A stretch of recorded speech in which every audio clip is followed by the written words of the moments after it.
Le voy a pedir que tenga su Biblia abierta ahí en este pasaje que acabamos de leer.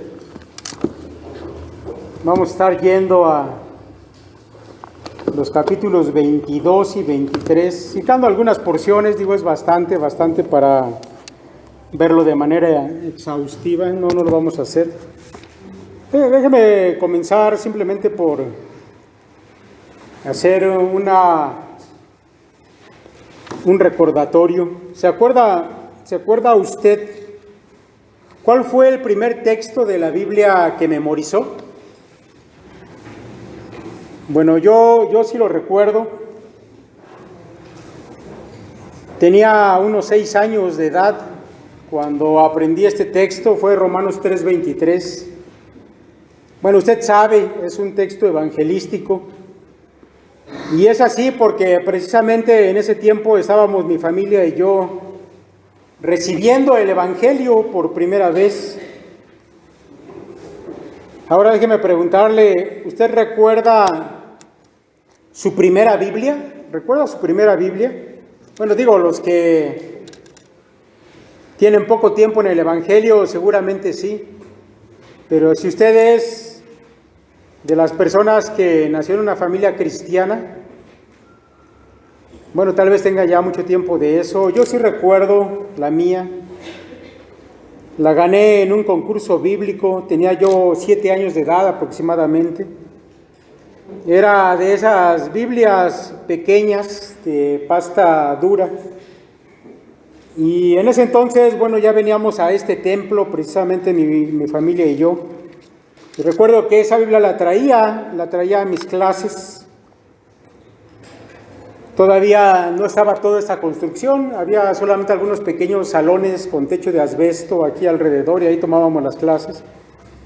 Fíjese que también me acuerdo que un domingo cuando veníamos precisamente para acá, para el templo por la mañana, pues teníamos que tomar un camión de aquí de la Chimalhuacán para acá, y cuando nos bajamos aquí frente al templo, en un momento me di cuenta que esa Biblia que me había ganado en el concurso la dejé en el camión por bajar deprisa, porque ya ve que a veces no esperaban mucho y veníamos mi mamá, mis hermanos, a veces mis primos, éramos bastantes.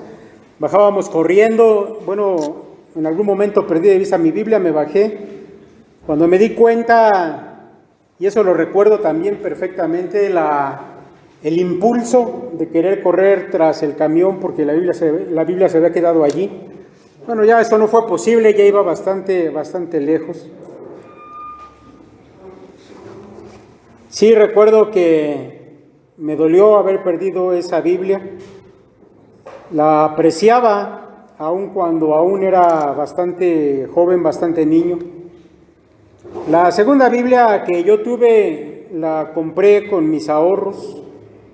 Mi madre nos había comprado algunas alcancías para ahorrar dinero y me acuerdo que junto con uno de mis hermanos estuvimos ahorrando para comprarnos unas Biblias.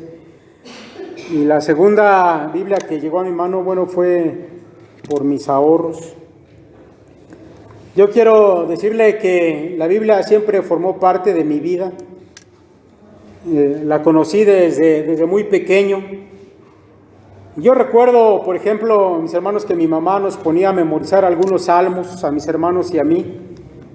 Nos daba algún pequeño obsequio como estímulo para seguir memorizando, aunque ahora creo que no hubiera sido necesario ningún estímulo porque pues éramos 3 varones los que en ese momento ya sabíamos leer. Mi hermana era todavía muy pequeña.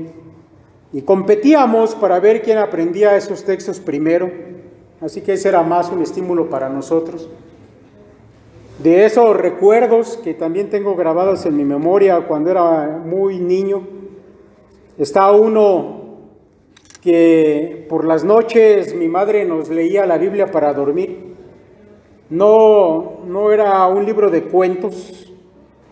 Ella tomaba la escritura y nos la leía por la noche para dormir. Y un libro que recuerdo todavía algunos pasajes de manera bastante clara, a pesar de que han pasado ya muchos años, fue del libro de Daniel.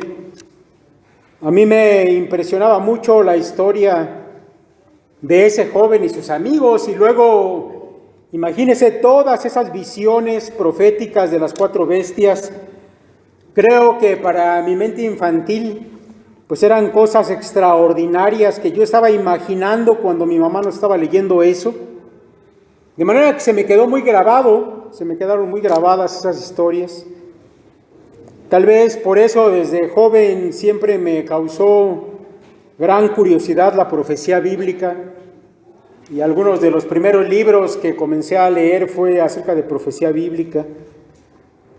Bueno, para mis hermanos y yo fue mi madre la que se encargó de hacer que la Biblia llegara a ser parte de nuestra vida.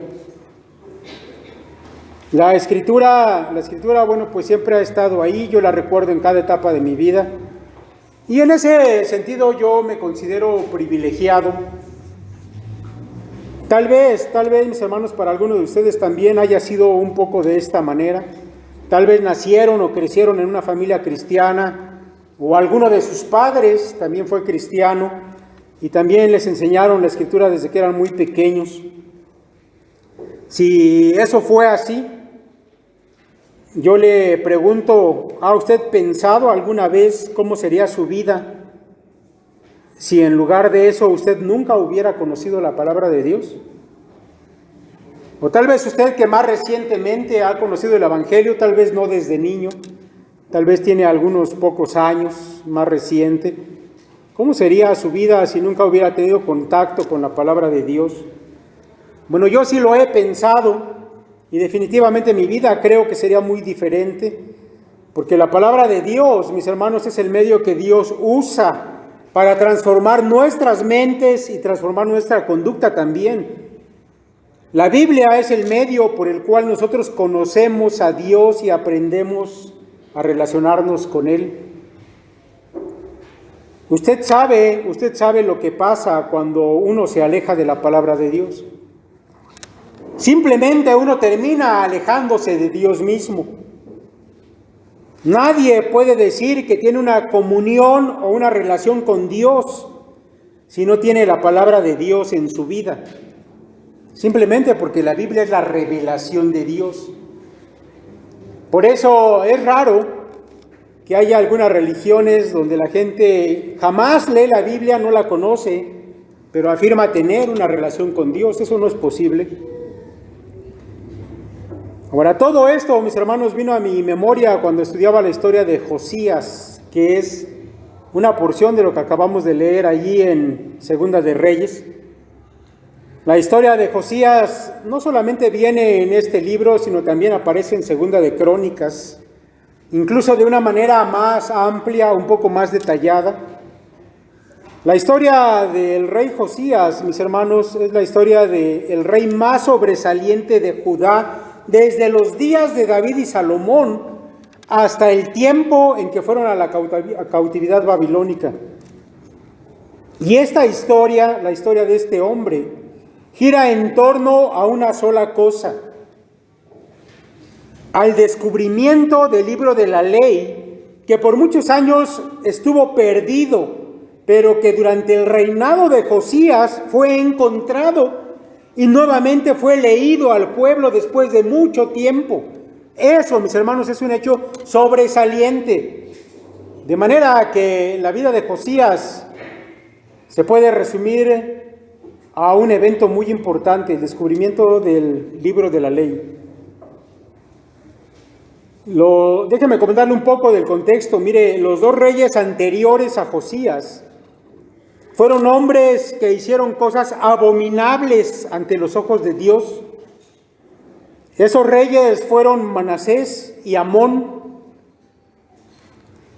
Déjeme decirle por qué es importante esto. Porque el legado de estos 2 reyes anteriores a Josías estaba vigente cuando Josías asumió el reino.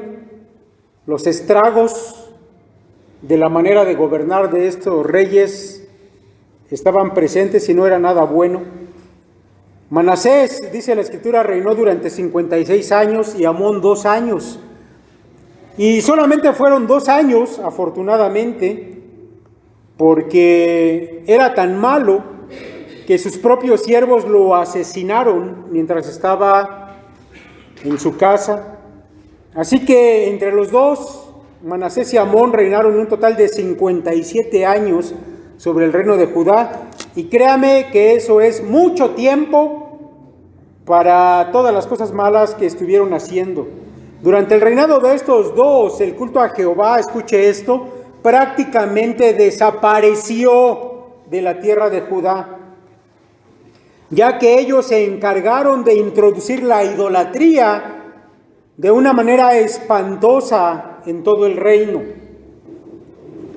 Estos hombres que se volvieron idólatras abominables delante de Dios, prácticamente hicieron desaparecer el culto a Jehová. Mis hermanos, y esto digo que es espantoso, porque usted sabe que ese pueblo judío fue un pueblo al que Dios formó literalmente de la nada. Lo hemos estado viendo ahora que hemos estado predicando acerca de Génesis, cómo Dios llamó a Abraham para formar a un pueblo, pero Abraham y su mujer resulta que no podían tener hijos. Sara era estéril, así que este pueblo surgió de manera milagrosa por el poder de Dios. Y el propósito por el que Dios trajo a la luz a este pueblo judío es que llegara a ser un pueblo santo, un pueblo diferente, apartado de todas las demás naciones, para lo cual Dios les entregó una ley. Y ellos se comprometieron a guardar esa ley delante de Dios y como testimonio a las naciones paganas que les rodeaban. La manera en que el pueblo judío iba a demostrar que era santo, distinto de las demás, era guardando la ley que Dios les había dado. Un rollo que contenía las palabras de Dios a Moisés, los primeros 5 libros, que se llama el Pentateuco. Así que uno se pregunta cómo es que llegaron a las cosas que se describen que sucedieron durante el reinado de Manasés y Amón, porque fueron cosas en verdad abominables. Escuche solamente un poco de cómo lo describe el libro de Crónicas, cómo fue el reinado de Manasés y todo lo que sucedió.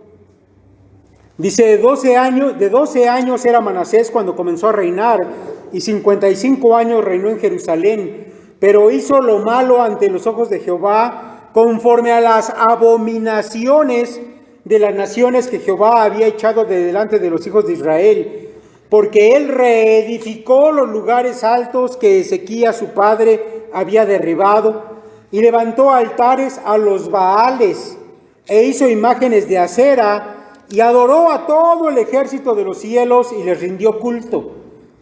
Edificó también altares en la casa de Jehová, de la cual había dicho Jehová, en Jerusalén estará mi nombre perpetuamente. Edificó asimismo altares a todo el ejército de los cielos en los 2 atrios de la casa de Jehová, y pasó sus hijos por fuego en el valle del hijo de Hinnom, y observaba a los tiempos, miraba a los agüeros, era dado a adivinaciones y consultaba a adivinos y encantadores, se excedió en hacer lo malo ante los ojos de Jehová hasta encender su ira. Además de esto, puso una imagen fundida que hizo en la casa de Dios, de la cual había dicho Dios a David y a Salomón su hijo, en esta casa y en Jerusalén, la cual yo elegí sobre todas las tribus de Israel, pondré mi nombre por siempre. Manasés pues hizo extraviarse a Judá y a los moradores de Jerusalén para hacer más mal que las naciones que Jehová destruyó delante de los hijos de Israel. Todo eso hizo Manasés. No solamente se volvió un idólatra, sino que guió al pueblo hacia esa idolatría. Y la manera en que esa idolatría fue expresada por él es abominable. De hecho, este hombre Manasés hizo algo que el anticristo va a hacer cuando venga. Dice aquí la Escritura que hizo imágenes y las puso en el altar de Dios, dentro del templo de Dios y en los atrios de la casa de Dios. Es decir, profanó el templo de Dios con ídolos. Eso va a hacer el anticristo cuando regrese más adelante. Este hombre se había deslizado a tal grado que estaba haciendo las obras del diablo. Una muestra más de que esto era así es que a sus propios hijos los sacrificó a los ídolos. Dice ahí en el Valle de Hinnom. El Valle de Hinnom, mis hermanos, para que se dé usted una idea, era un valle que con el tiempo llegó a volverse un basurero. Y en ese basurero abundaban gusanos, abundaban bichos de todo tipo. Estaba una parte de ese basurero incendiado todo el tiempo, y es a lo que los judíos llegaron a llamar la Gehenna. Y es a lo que Jesucristo usa como un ejemplo para hablar del infierno. Ese lugar llegó a ser un basurero porque hablaba de la peor historia del pueblo judío, cuando en ese lugar sacrificaban niños a los ídolos. Afortunadamente, Amón, el sucesor de Manasés, solamente reinó 2 años. Sin embargo, en esos años siguió el mismo camino de su padre. Ahora, durante estos 57 años, mis hermanos, el pueblo judío se apartó de Dios. Se apartó de Dios y se entregó de lleno a la idolatría más grosera de su historia. Algunos expertos piensan que en estos años los libros de la ley de Dios fueron quemados. Y se trató de exterminar el culto a Jehová de la manera más completa. Así que por un lado se introducía la idolatría y por el otro se intentó borrar de la faz cualquier vestigio de la ley de Dios. En el templo de Dios se dice que había un rollo especial que contenía el Pentateuco. La palabra Pentateuco significa 5 libros y es precisamente porque incluye los libros de Génesis a Deuteronomio. Y se cree que durante el reinado de Manasés este rollo que estaba allí en el templo fue emparedado para mantenerlo oculto para siempre. Es decir, que en uno de los muros del templo ese rollo se metió allí y quedó sepultado en el muro, con la intención de que nadie lo volviera a usar. Otros piensan que simplemente fue olvidado en algún lugar y nadie durante todos esos años se acordó más de él. Por supuesto, también está quienes creen que alguien lo escondió. Cuando Manasés decretó que se destruyeran los libros de la ley, alguien que amaba la ley de Dios lo escondió y lo hizo muy bien, de manera que no fue destruido y durante todo ese tiempo permaneció oculto. Realmente no sabemos con certeza qué sucedió con ese rollo, que durante tanto tiempo estuvo desaparecido, pero luego salió a la luz. Mis hermanos, solamente piensen esto. Hubo gente que nació durante ese tiempo que jamás escuchó la palabra de Dios.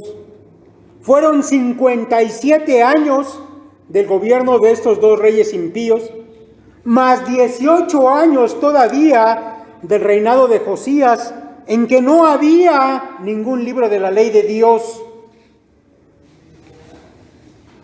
Hubo gente que nació en ese tiempo y jamás escuchó la palabra de Dios. Yo creo que podemos imaginar lo malo que eso habría llegado a ser y por qué se había deslizado tan fácilmente el pueblo a una vida impía y entregada a las peores cosas. Porque, mis hermanos, la verdad es que la palabra de Dios, cuando es conocida y cuando se atesora en el corazón, eso impide que el pecado se imponga en la vida de las personas. Pero cuando la palabra de Dios está ausente, entonces nada hay que se interponga entre el hombre y la maldad satánica que impera en este mundo. Por eso yo le pregunto, ¿qué sería de usted si la Biblia no hubiera llegado jamás a sus manos? Si no la hubiera conocido, ¿cómo viviría? La historia de este pueblo en este tiempo es un ejemplo de ello. Los hombres y mujeres de ese tiempo, incluidos los mismos reyes, llegaron a sacrificar a sus propios hijos en el altar de los ídolos demoníacos que ellos mismos ahora adoraban. El desprecio por la vida, lo antinatural se había vuelto natural para ellos. Sin Dios, mis hermanos, sin Dios y su palabra, se habían deslizado a lo peor de lo peor. Ahora, cuando yo leo esto que acabo de comentar con ustedes, yo no puedo dejar de pensar, mis hermanos, en nuestros días, porque toda la lectura de la Biblia siempre nos tiene que llevar a proyectar hacia lo que estamos viviendo nosotros. Y yo no puedo dejar de pensar en la sociedad en la que vivimos en nuestra actualidad. Porque sabe usted que algo curioso al respecto, algo interesante, está pasando en los países precisamente que se consideran de primer mundo. Y para mí esto es interesante porque yo creo que si lo que voy a comentar sucediera en los lugares más pobres del planeta, quizás lo pudiéramos justificar de alguna manera o por lo menos tratar de entender. Pero lo que está pasando, mis hermanos, es en los países que se consideran de primer mundo, los más avanzados en conocimientos, en tecnología, de los niveles económicos más altos. Lo que está pasando en esos países es que hace tiempo ellos han rechazado a Dios. Esas palabras del apóstol Pablo que dicen que pensando ser sabios se hicieron necios, se está cumpliendo en esos países. Sobre todo, mis hermanos, estoy hablando de naciones europeas. Ellos han considerado que la Biblia no es más que un libro de mitos, totalmente innecesaria para su vida. Incluso ha sido prohibida la lectura de la Biblia en las escuelas. No quiero decir que dieran clases de Biblia, no, claro que no. Simplemente si algún alumno en el momento de descanso saca su Biblia para leer, eso está prohibido, no lo pueden hacer. Si usted porta una cruz, por ejemplo, ahí en un dije o en una cadena, no lo puede hacer en lugares públicos, está prohibido. En estos países europeos de primer mundo está prohibido que usted mencione el nombre de Jesucristo o que se proclame como cristiano. Déjeme decirle que la Biblia no solamente está siendo tomada con indiferencia, es más que eso. Realmente es aborrecida, realmente es rechazada de manera completa. Ahora, no deja de ser sorprendente que en estos países que se consideran tan abiertos, sin embargo, mis hermanos, el odio por la palabra de Dios esté tan extendido. Ahora, estos países, debo decirle que en algún momento de su historia fueron en su mayoría cristianos. De esas naciones eran enviados misioneros a otras partes del mundo, pero algo pasó. Ellos quisieron ser modernos, quisieron ser más intelectuales, dejar ese fanatismo, como le llamaban ellos, y lentamente se apartaron de Dios. Bueno, hoy en esas naciones, al igual que en los días de Manasés y Amón, hay un desprecio sorprendente por la vida. Hay un apego a lo antinatural, porque es en esas naciones donde se matan niños por millones, porque se piensa que el aborto es algo que es estar a la moda, que es ser racional, que es conveniente, que si eres de mente abierta lo puedes hacer. Pero la realidad, mis hermanos, es que delante de Dios eso es abominable. La Escritura dice que en los últimos tiempos habría hombres que no tendrían afecto natural. Eso quiere decir que una madre no iba a sentir afecto por su hijo y un hijo no iba a sentir afecto por sus padres. Y eso es lo que pasa en esas naciones. Lo abominable se ha apoderado de ellos. No importa qué tan avanzado intelectualmente o tecnológicamente esté una nación, cuando se aparta de Dios y de su palabra, queda sin restricción alguna para deslizarse a las peores cosas. Eso, mis hermanos, es una verdad que podemos nosotros ver hoy en día. Así que, volviendo a nuestra historia, después de 55 años del gobierno de Manasés y 2 años del gobierno de Amón, finalmente fue puesto en el trono Josías, un niño de 8 años. El nombre de su madre fue Jedida, y lo menciono aquí porque yo creo que fue ella quien habría hablado de Jehová a este pequeño, porque su padre definitivamente no lo hizo. Amón jamás se arrepintió. Mire, Manasés, el abuelo de Josías, que fue malvado a más no poder, sin embargo hubo un momento en que lo capturaron los babilonios, lo iban a matar, y entonces Manasés se arrepintió y Dios lo perdonó. Pero la muestra de que él no transmitió alguna enseñanza para Josías, que era su nieto, es que su hijo Amón fue de lo peor.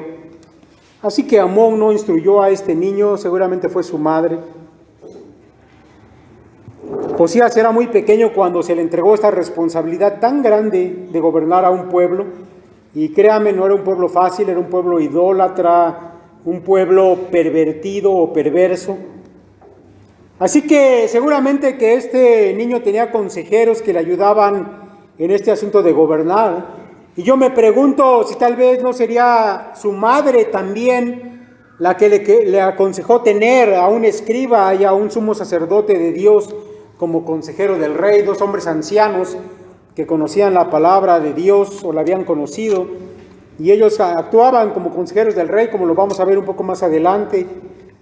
Bueno, mis hermanos, Segunda de Crónicas nos dice que fue a los 16 años que Josías comenzó a buscar a Jehová. Él había escuchado seguramente por su madre, pero fue cuando tuvo 16 años que él realmente volcó su corazón en una búsqueda por Dios.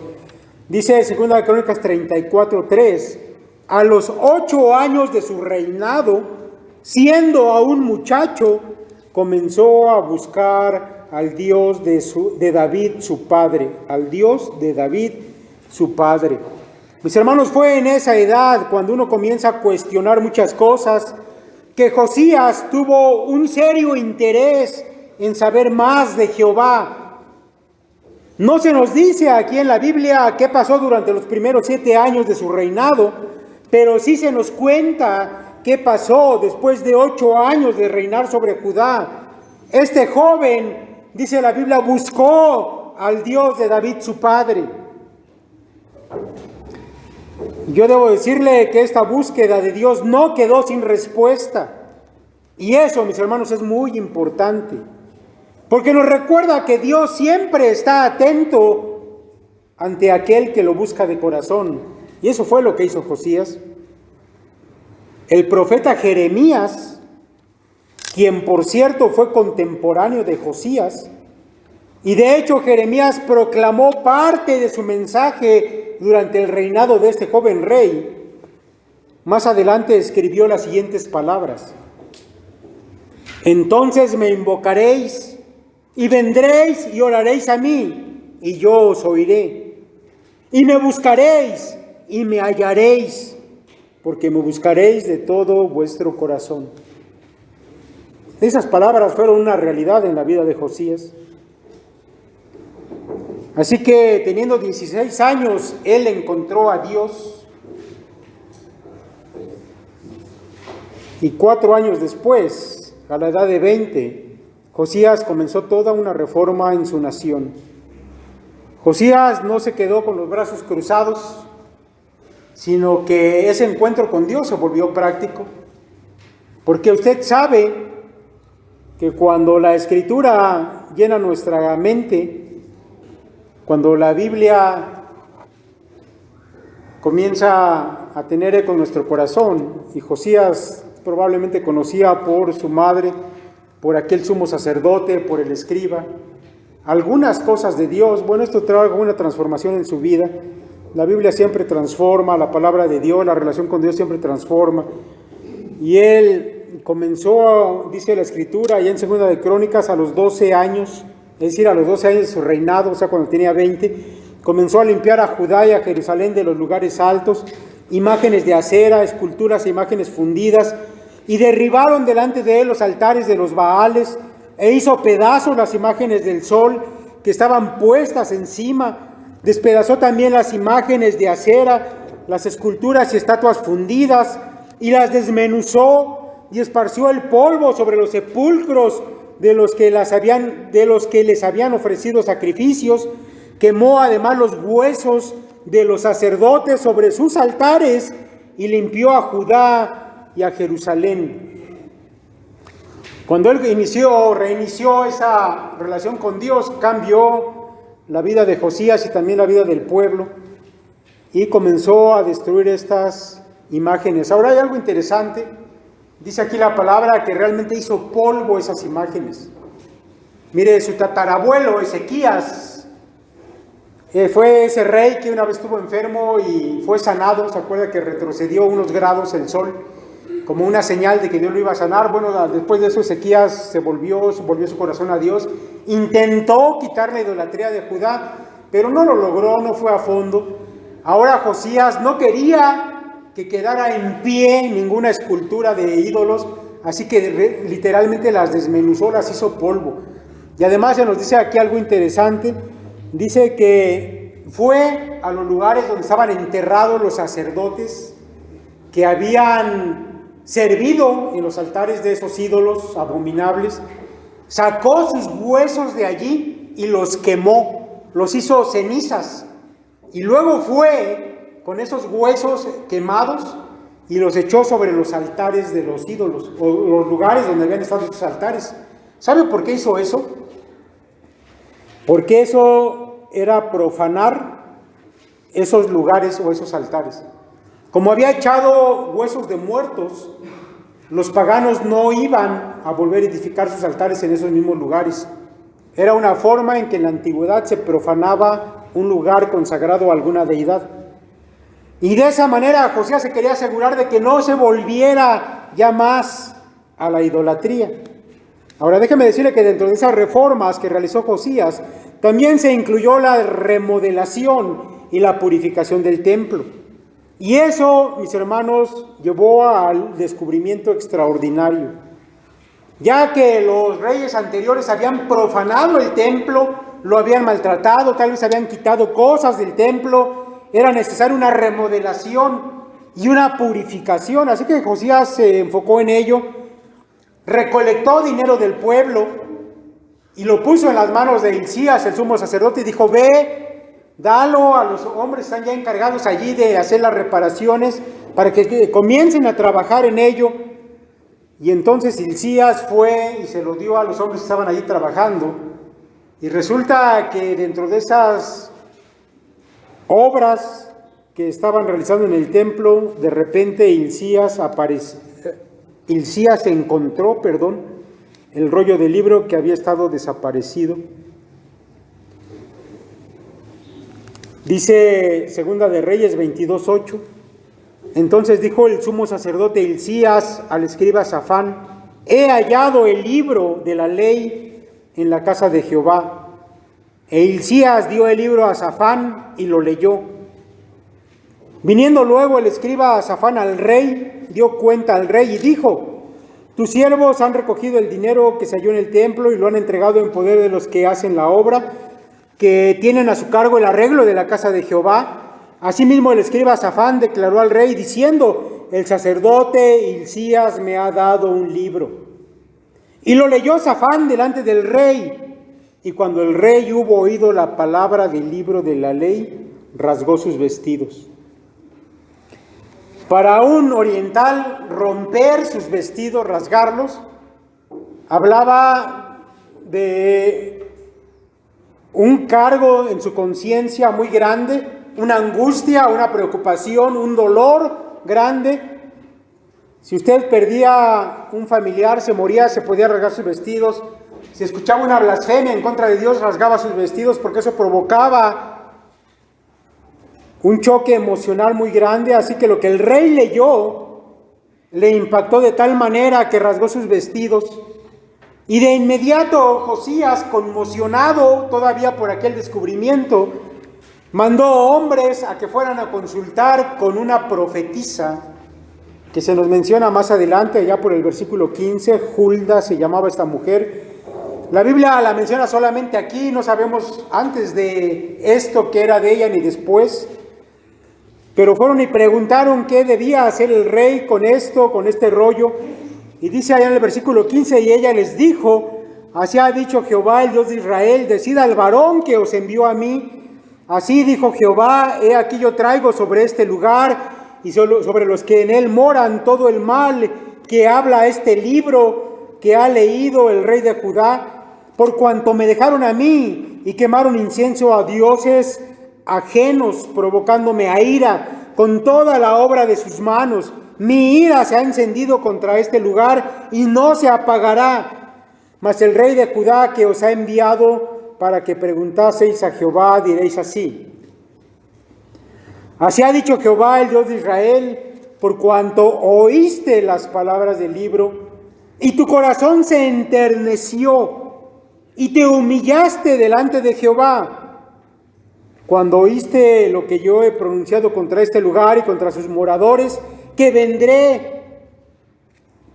vendrán a ser asolados y malditos, y rasgaste tus vestidos y lloraste en mi presencia, también yo te he oído, dice Jehová. Por tanto, he aquí yo te recogeré con tus padres, y serás llevado a tu sepulcro en paz, y no verán tus ojos todo el mal que yo traigo sobre este lugar. Y ellos dijeron al rey la respuesta. Mis hermanos, probablemente lo que Josías había leído en el libro cuando se lo dieron había sido una porción de Deuteronomio capítulo 29. Usted sabe que al final del libro de Deuteronomio Moisés habla con el pueblo y les da advertencias. Y Moisés les dice: el día que ustedes se aparten de este pacto del libro de la ley, Dios los va a arrojar de esta tierra, va a cerrar la matriz de sus mujeres, no va a ser más fructífera su tierra, van a ser esparcidos de aquí. Y en esa reprensión o en esa advertencia que Moisés le da al pueblo judío, dice que las naciones que rodean al pueblo se iban a asombrar de todos los males que le vendrían al pueblo hebreo si se apartaban de la palabra de Dios. Y de una manera de ejemplo, Moisés dice que las naciones iban a responder a Dios cuando Dios dijera: ¿por qué es que este pueblo está así? Dice Deuteronomio 29:25: y responderán: por cuanto dejaron el pacto de Jehová, el Dios de sus padres, que él concertó con ellos cuando los sacó de la tierra de Egipto, y fueron y sirvieron a dioses ajenos, y se inclinaron a ellos, dioses que no conocían y que ninguna cosa les habían dado. Por tanto, se encendió la ira de Jehová contra esta tierra, para traer sobre ella todas las maldiciones escritas en este libro. Y Jehová los desarraigó de su tierra con ira, con furor y con grande indignación, y los arrojó a otra tierra, como hoy se ve.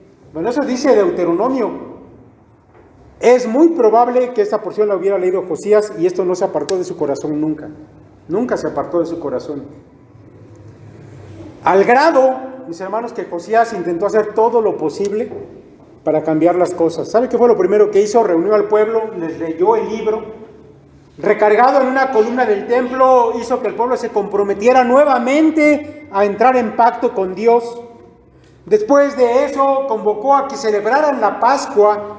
Y la Escritura dice que esa Pascua se celebró como ninguna otra Pascua se ha celebrado. Porque en el pueblo hubo un nuevo despertar hacia las cosas de Dios.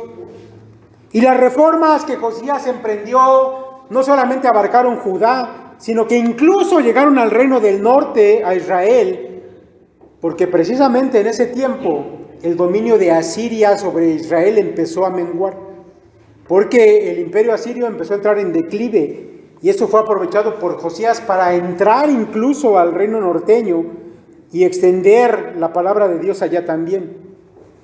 De hecho, Josías es comparado con David. Y David gobernó cuando el reino todavía estaba unido. Y de alguna manera, si Josías no hubiera muerto antes, murió muy joven, tal vez hubiera impactado más profundamente a Israel también. De manera que la palabra de juicio que él leyó en el libro penetró en su corazón tan fuertemente que hizo todo lo posible por impedir que el pueblo se deslizara y que llegara el juicio de Dios. Sin embargo, el pueblo aunque en apariencia respondió, realmente por dentro seguía teniendo esa tendencia hacia lo malo y la ira de Dios no se detuvo. Debe usted saber que Josías fue el último rey que gobernó libre antes del cautiverio babilónico, porque los asirios menguaron, pero los babilonios crecieron, y a la muerte de Josías vino otro rey que vivió el cautiverio babilónico. Jeremías es un profeta preexílico y mesoexílico, quiere decir que él profetizó sobre ese exilio que iba a venir sobre el pueblo como parte del juicio de Dios. Mis hermanos, resumiendo, dice allá en el capítulo 23, y si usted va al versículo 25,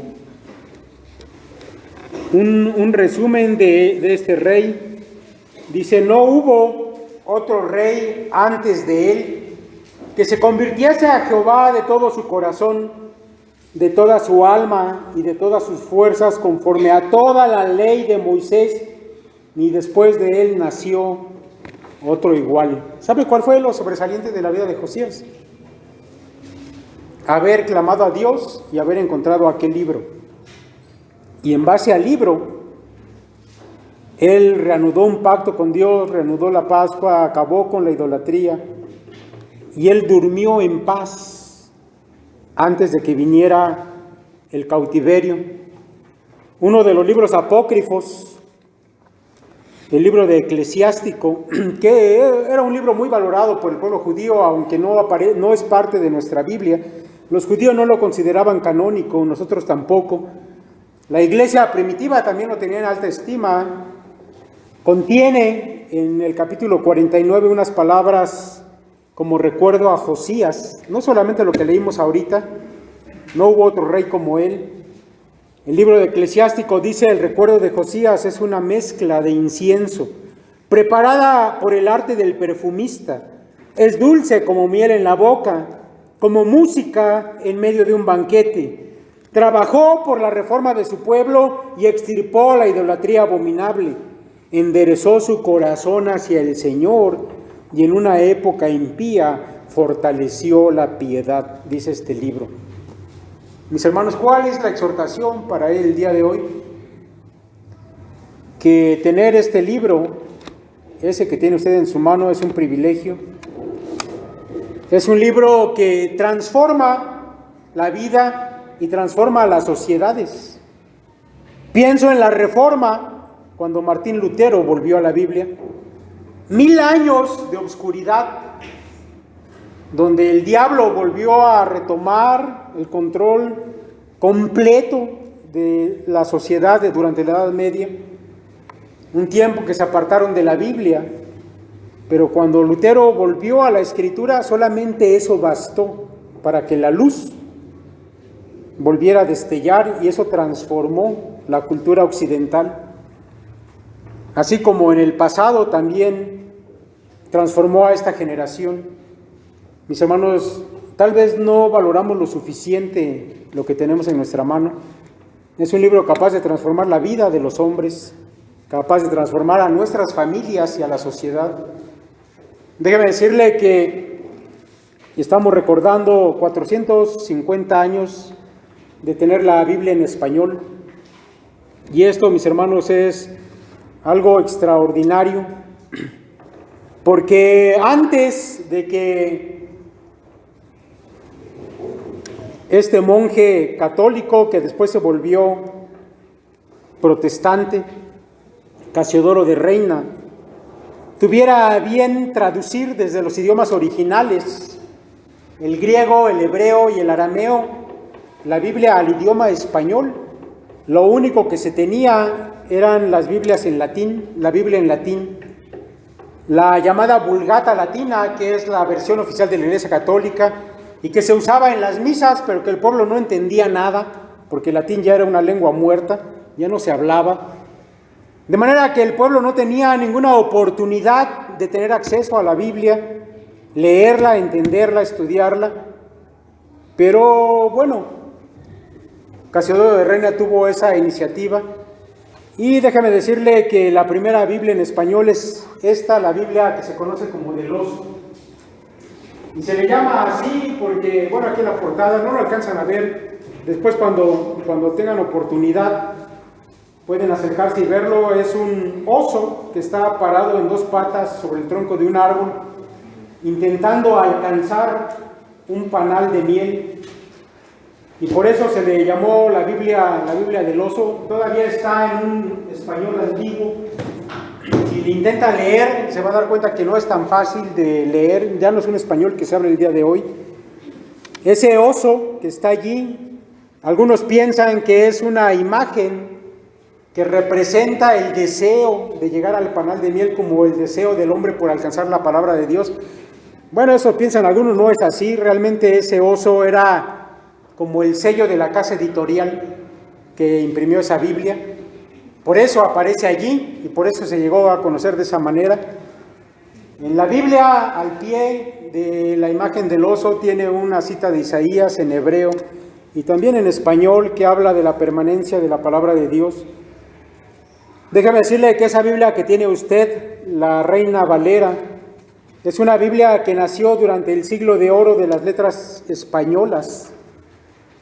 Es una Biblia que apareció en ese tiempo donde el idioma español tuvo su máximo auge. Hombres como Quevedo, Góngora, Cervantes, entre otros, porque hubo muchos, escribieron sus obras. De manera que el español que se utiliza para la traducción de esta Biblia es un español exquisito. Menéndez Pelayo dijo, él es un erudito español, que la versión Reina Valera supera por mucho a las otras versiones, incluso las versiones católicas como la Torres Amat o la del Padre Chío, que se conoce de esa manera, y otras en cuanto al lenguaje que emplea. Esta Biblia, mis hermanos, salió de los talleres de impresión 35 años antes del Quijote de la Mancha. No fue muy conocida al principio, pero después comenzó a hacerse popular, se imprimieron más copias. Si usted no lo sabía, esta fue una Biblia perseguida por la Inquisición española, porque había sido traducida por un monje que se rebeló en contra de la Iglesia Católica. Es una obra de arte. Hoy en día el idioma español es la segunda lengua más hablada del planeta. No es el inglés.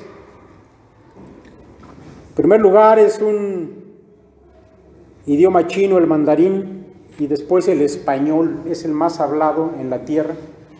Y la Biblia más querida en el idioma español es esta, la Reina Valera. Han surgido muchas otras versiones.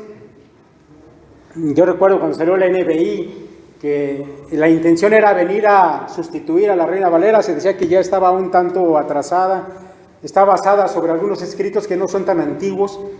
El Antiguo Testamento está hecha sobre el texto masorético y el Nuevo Testamento sobre el Textus Receptus. Después se descubrieron otros libros más antiguos y la NBI está escrita o está traducida de esos libros más antiguos todavía, así que se pensaba que iba a sustituir a la Reina Valera. Y de hecho alguna vez comentamos mi hermano David y yo esto, bueno, pues si llega la NBI y va a ser la que va a sustituir, bueno, pues está bien, lo tomaremos. A mí sinceramente no me gustaba mucho la idea, por lo mismo que crecimos tal vez con esta versión, pero bueno, ya pasaron algunos años de eso. Resulta que no se dio eso. Yo creo que cada Biblia tiene su lugar.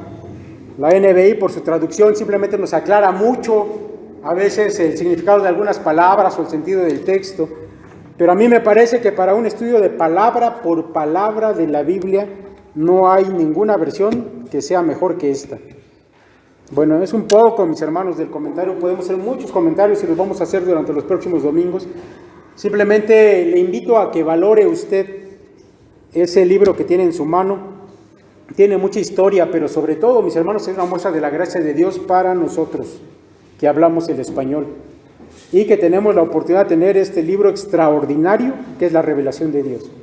Mis hermanos, vamos a orar, vamos a darle gracias a Dios por su misericordia para nosotros. Padre, te damos tantas gracias porque nos has dado, Señor, un privilegio muy grande al ser llamados tus hijos, Padre, al ser redimidos por la muerte de tu Hijo Jesucristo, pero también, Señor, porque no nos has dejado, Señor, simplemente así, sino que nos has dado los medios también, Padre, para seguir creciendo en santidad, en conocimiento, Padre, de tu persona y de la persona de tu Hijo Jesucristo.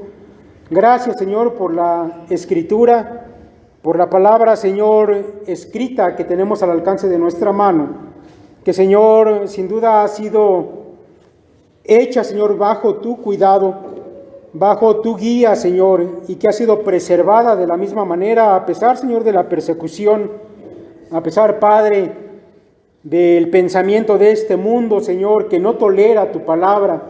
Sin embargo, nos concedes aún la gracia de tenerla, Señor, a nuestro alcance, de poder, Señor, leerla de muchas formas, Señor, de manera escrita, de manera virtual, de manera auditiva, Señor. Sin duda que tu palabra, Señor, ha llegado a nosotros de tantas maneras, y Padre, eso te lo queremos agradecer, pero te rogamos, Señor, que no seamos solamente oidores, sino que, Padre, también seamos hacedores de tu palabra, porque esta palabra, Señor, transforma la vida de quien la estudia.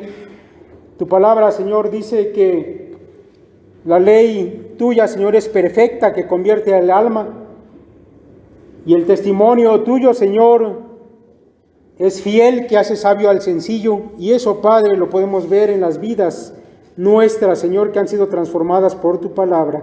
Gracias, Señor, una vez más, por este don que tú nos has dado. En el nombre de Cristo Jesús te lo agradecemos todo. Amén.